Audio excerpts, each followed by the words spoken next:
again, Hawks. It is so good to see you again, and I'm so excited for us to make art again this week. Before we begin, I just want to have a few reminders to give you about our art project and these video art lessons. A few things to remember. First, use whatever supplies you find around your house. Use your imagination when picking your supplies. You don't have to use the same supplies that I'm going to use in this video or that I used in my example. If you like to use paints or if you like to use pens, you're welcome to use those instead. If you don't have a supply that I have, think about what you can use in your home to substitute for that supply. Maybe your family or your home really likes to use recyclable materials so that you can save your nicer papers for other projects. Second, you do not have to do this artwork in one sitting. Usually in the art room, we will have multiple art classes or multiple weeks to finish these projects. Take a few breaks. Use this instead of an assignment as a chance to take a break from your projects and take a break from your screen and work on something that is a little more creative. Remember, these are learning enrichment activities.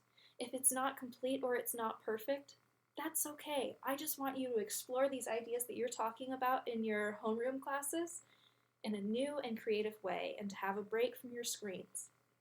Most importantly, I want you guys to have fun. Now is a more important time than ever to be creating and be creative. Here are our learning goals for today. 5th grade, the IB connection is going to stay the same from last week. We are still discussing how the world works and how science and technology drive progress. Your learning target today is, today I am learning how to explore shape and form to create a sculpture. Instead of an artist of the day, we're actually going to look at a piece from art history. These are ancient masks from Peru. Before I tell you some history about these masks, I would like you to look at these images and think about these questions. What shapes can you find in these sculptures? What patterns do you see? Why do you think the artist made these? What were they thinking about? If you look up to the top right, you will notice a link. This is a link to a National Geographic Kids article about the history of Peru, and that would be a great resource for background knowledge about the culture that these masks come from. These Peruvian masks are actually a type of mask that would traditionally be buried with an important person. A lot of historians theorize that these masks were made for specific individuals who had some kind of impact on their community. Because other examples of these masks, historians would notice that the characteristics in the faces were very realistic and specific to certain individuals. So look again at these masks. What are some features that are unique and specific to whoever that person might be? What do you think this person did that their community decided to make a commemorative mask? Today, your art challenge is to cut out shapes from a 2D paper or recyclable material and arrange them or glue them into a mask to respectfully represent someone. Materials needed. You should have a drawing tool to help you think of the shapes and plan, scrap paper or cardboard or some recyclable 2D surface that you can turn into a 3D shape. Your imagination. It would be helpful to use scissors, and if you would like it to stick together, you could use glue. In the center is an example that I made. I made a mask of a picture of my husband. I tried to have some of his features. I tried to use shapes to build up his nose. I tried to look at a photo that I have of him to remember what features are specific to him. So it looks a little bit like him instead of just an everyday mask.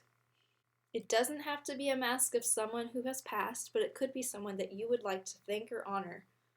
Think about who you want to make this mask representative of, and how can you honor them with your artwork. Once you are done with your artwork, I am asking you to reflect and share. You may do this one of two ways. You may choose to be a risk taker and take a picture of your artwork and share it on our Specials Seesaw Share space. If you click on the link here, it will take you to the Seesaw website where you can log in and share a picture of your artwork. If you're not comfortable sharing a picture of your artwork on the internet, answer these questions on your own. I hope you had so much fun making your masks. I really wanted you guys to experiment with working with 2D materials and turning them into a 3D sculpture. I personally used these soft cardboards that we used for our project last week because I saved a lot of those from my time here at home.